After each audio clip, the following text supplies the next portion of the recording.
«1500 نفر چندین شبانه روز با قطار سفر کردند. در هر کوپه 80 نفر جا گرفته بودند. همهشان ناچار بودند روی اساسیه ها بخوابند. بقایای اندکی که از دارایی های شخصیشان به جا مانده بود.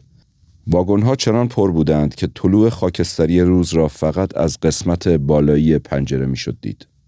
همگی تصور می‌کردیم مقصد قطار یک کارخانه در مونیخ است و ما در آنجا به عنوان نیروی انسانی استخدام خواهیم شد. ما هیچ نمی‌دانستیم که آیا هنوز در سیسیلیا هستیم یا به لهستان رسیده ایم. صوت قطار غیر عادی بود.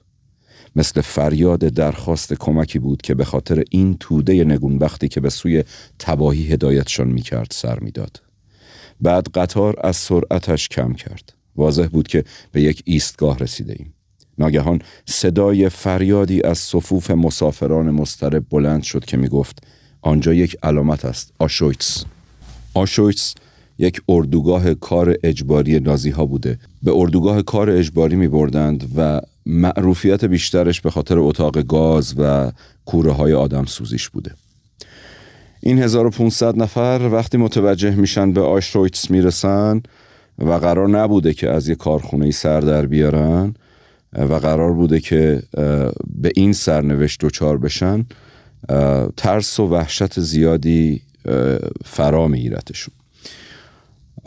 ولی سعی میکنن از بقایای اندکی که در حقیقت از اموال و دارایی هاشون براشون مونده بوده محافظت بکنن. و خیلی جالبه، ما در طول داستان که جلو میریم در حقیقت تعلق بشر رو به دارایی‌هاش، به اموالش نشون میده و به چالش میکشه و به ما نشون میده که چجوری از تمام زندانی‌ها تمام دارایی‌هاشون گرفته میشه، کارت‌های هویتیشون گرفته میشه و دیگه اینها پزشک، مهندس، افسر و هیچ گونه هویت اجتماعی ندارن. اینها رو میبرن به یک حمام‌هایی و تمام لباس‌هاشون رو در میارن، همه چی. اینا سعی میکردن که هر کسی یه چیزی رو که مثلا یادگاری داشته یا یه چیز ارزشمندی داشته اینا رو پیش خودش نگه داره، ولی اون در حقیقت زندانی‌های قدیمی‌تر به اینها میخندیدن و پوزخند میزدن که اینا یه همچین فکری رو دارن، یه همچین تفکری رو دارن و فکر میکنن که میتونن اموالی از خودشون رو پیش خودشون در آشویتس داشته باشن. زندانبان‌ها اینها رو برهنه کامل میکنن و موهاشون رو میتراشن، جوری که ویکتور فرانکل توضیح میده. میگه حتی یک مو در بدن ما نمونده بود و ما دیگه تشخیص همدیگه برامون تقریبا غیر ممکن بود، چون همه به نوعی شبیه همدیگه شده بودیم. عرض کردم عناوین هم وجود نداشت اونجا، یعنی کارت‌های اعتباری، کارت‌های هویتی، کارت‌های ملی و هر آنچه که داشتند ازشون گرفته شده بود و این انسان‌ها عریان شده بودند و ما اینجا عریانی انسان رو مشاهده می‌کنیم زمانی که در حقیقت تعلقاتش ازش گرفته میشه، به نوعی نزدیک میکنه به مرگ و یه انسانی که در حقیقت تمام اون چیزهایی که بهش وابسته هست و به نوعی شاید دل بسته هست اینا ازش گرفته میشه. خب دغدغه اینها در روزهای اول این بوده که خب الان من دیگه آقای مهندس نیستم، الان دیگه آقای دکتر نیستم و ما رو دارن به شماره ها صدا میکنن. این شماره ها رو روی بدنشون خالکوبی میکردن و اگر در حقیقت لباسی رو که بهشون میدادن روی اون لباس اینها رو مجبور میکردن که این شماره ها رو بدوزن. برای زندانبان هیچ تفاوتی نمیکرد که این انسان کیه و سعی میکردن که اینها تفاوت‌های بین انسان‌ها رو از بین ببرن و با گرفتن اون هویتشون به یه جایی میرسوندن اینها رو که در حقیقت اینها خودشون رو به اون شماره میشناختن. خب این روزهای اول خیلی دغدغه بود و بعد اتفاقات بعدی که میافتاد جالب بود. مثلا اینا رو توی اون سرمای اواخر پاییز که فرانکل در حقیقت توصیف میکنه در اون شهر، اینها تو اون سرما با لباسهای کم و اون حمامی که شده بودن و خیس و رها شده بودند به حال خودشون تا بفهمن که کجا اومدن و قصه قرار از چه قرار باشه، به خودش میگه که من واقعا مسائلی رو اینجا دیدم و اصلا جوری برام تداعی شد که انسان چه شرایطی میتونه ادامه زندگی بده. ما سرما نخوردیم، ما با وجود خیلی در حقیقت رعایت نکردن مسائل بهداشتی که در اونجا بوده مریضی های خاصی رو نمی گرفتیم و خیلی عجیبه برای من که بشر چجوری میتونه مقاوم باشه در مقابل این همه اتفاقاتی که تا الان فکر میکردم که هر کدومش کوچکترین اتفاقش ممکنه بشر رو از پا در بیاره. خب این دغدغه ها یواش یواش از بین میره و اینها عادت میکنن به این که بی هویت هستند، به این که دیگه مویی ندارن که زینتی داشته باشن، به این که دیگه کارتی ندارن که بهش بنازن. خب ثروت و اندوخته که هیچی، حتی یادگاری ها رو هم ازشون میگیرن، هیچ چیزی اینا ندارن، حتی ساعت مچی ندارن. یواش یواش این براشون عادی میشه، یواش یواش میپذیرن که خب اینها این هستن. دغدغه دیگری سراغشون میاد. اینها یه سهمیه غذایی داشتن که در روز در حقیقت یه تیکه نان به اینها داده میشد و ویکتور فرانکل اینجا در حقیقت ما رو میبره سراغ هرم مزلو و اینو به ما نشون میده که اون نیازهای فیزیولوژیکی انسان که در کف هرم مزلو قرار دارن، اینا چقدر میتونه برای ما نداشتن اینها چقدر میتونه درد ایجاد بکنه، گرسنگی چقدر میتونه درد ایجاد بکنه. و این قرص نانی که بهشون داده میشه این میشه بزرگترین دغدغه‌شون که این قرص نان رو چجوری بخورن. راجع به این بحث میکردن، میگه ساعت‌ها ما گفتگو میکردیم و دلایل برای همدیگه میآوردیم و سعی و خطا میکردیم که این قرص نان رو تکه تکه بخوریم، در طول روز تقسیم کنیم، یا اینی که همون اولش این قرص نان رو بخوریم و از اون گرسنگی مفرطی که بر ما مستولی شده، از اون گرسنگی مفرط نجات پیدا بکنیم. اونهایی که اعتقاد داشتن که این خورده نان رو در حقیقت یک جا بخورن، اینا فکر میکردن که خب یک جا میخورن، اولا مثلا یک ساعتی یا چند صباحی از اون گرسنگی وحشتناک نجات پیدا میکنن و دغدغه این رو هم ندارن که این نان رو کسی بخواد بدزده یا بخواد گم بشه یا اینکه خب حالا تو چه ساعتی بخورن، یک جا میخوردن و تموم میشد. ولی خود ویکتور فرانکل میگه من در دسته دوم قرار گرفتم، این کسانی که این خورده نان رو تقسیم میکردن و میخوردن. به هر حال میخوام اینو عرض کنم که چقدر دغدغه ها به پایین ترین سطح بشری نزول پیدا کرده بود که چقدر هم مهم هست. واقعا ما میتونیم تجسم بکنیم وقتی که چند روز غذا نخوری یا با یه قرص نانی فقط بخوای زنده بمونی و جونت رو فقط سالم نگه داری و درد گرسنگی بکشی، چقدر این درد مهم هست که بعدها میتونیم اینو به این شکل تعمیم بدیم که این درد بعضن درد باقی مانده در ذهن ما از پیشینیان ما نشسته و ما چقدر تمام اهداف زندگیمون رو بر این مبنا میذاریم که شکممون رو سیر کنیم. البته اینجا واقعا میاد باز میکنه، میگه که ما یکی از صحبت‌های اصلیمون واقعا در مورد غذا بود. همیشه می اومدیم در مورد در حقیقت رستوران‌هایی که رفتیم یا زمانی که آزاد بشیم رسپی‌هایی میدادیم که این غذاها رو به این شکل درست بکنیم و با وصف این در حقیقت خوردن، رستوران رفتن، غذای خوب خوردن، با وصف این انگار اینا عیش میکردن یا وصف العیش نصف العیش میکردن. همینجور که جلوتر میره دغدغه های دیگری هم به وجود میاد، مثل اینکه اینها کجای صف حرکت بکنن که کمترین شلاق رو بخورن. بازم رو این سعی و خطا میکردن و دغدغه ها در این سطح تنزل پیدا میکنه که کاملا هم منطقی هست، کاملا هم پذیرفتنی هست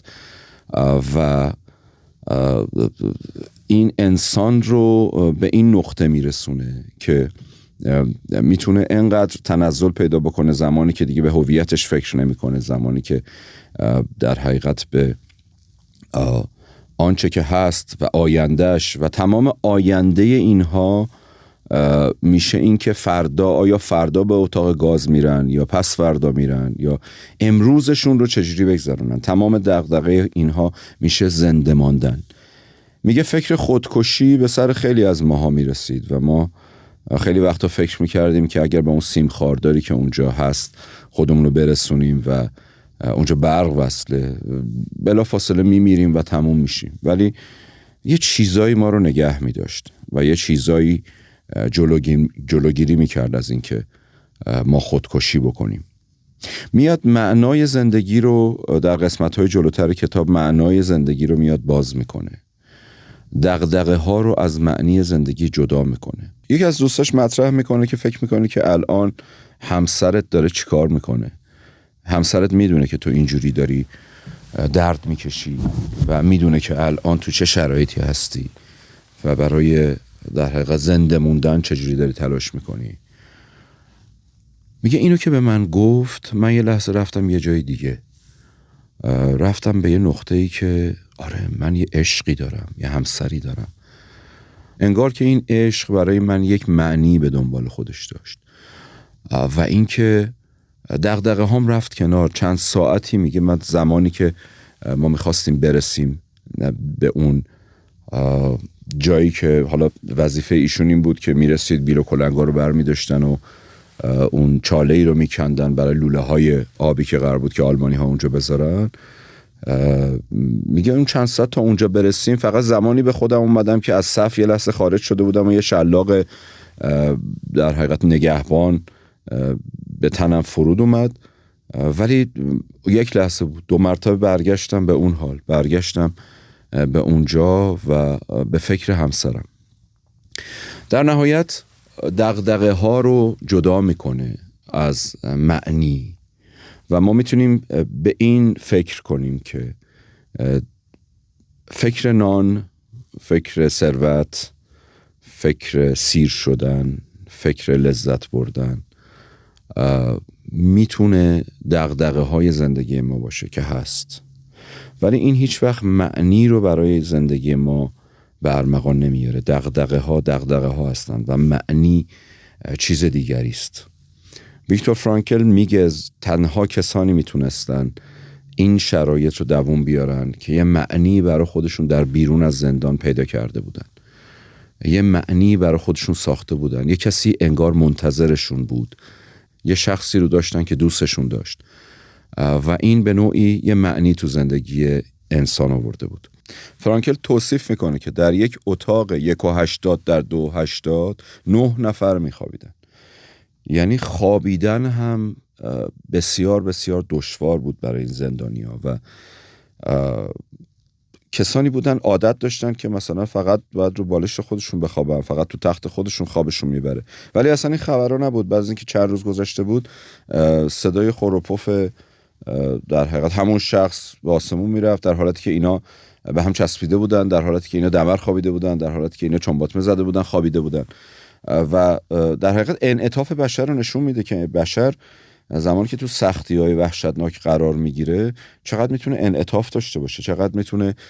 از اون چیزی که تجسم میکرده و تصور میکرده و از خودش فکر میکرده چقدر میتونه فاصله بگیره و چقدر کارهای سخت‌تری میتونه انجام بده.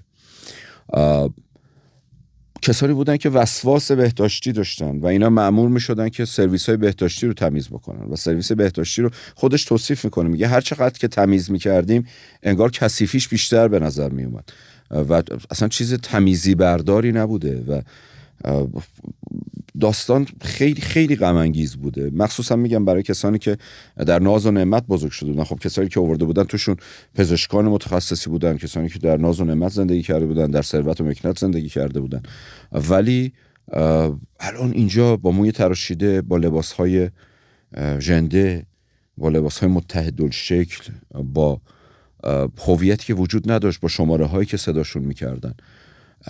و اینا خودشون آداپته کرده بودن، اینا خودشونو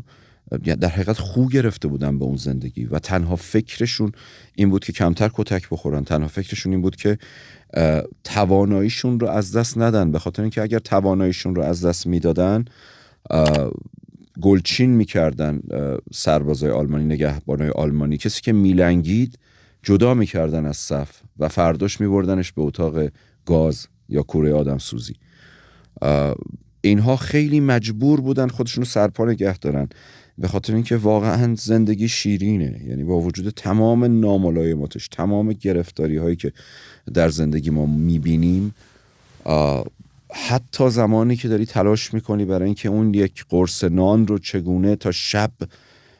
بتونی نگهش داری و از گرسنگی نمیری، حتی زمانی که تو جای خواب درست نداری،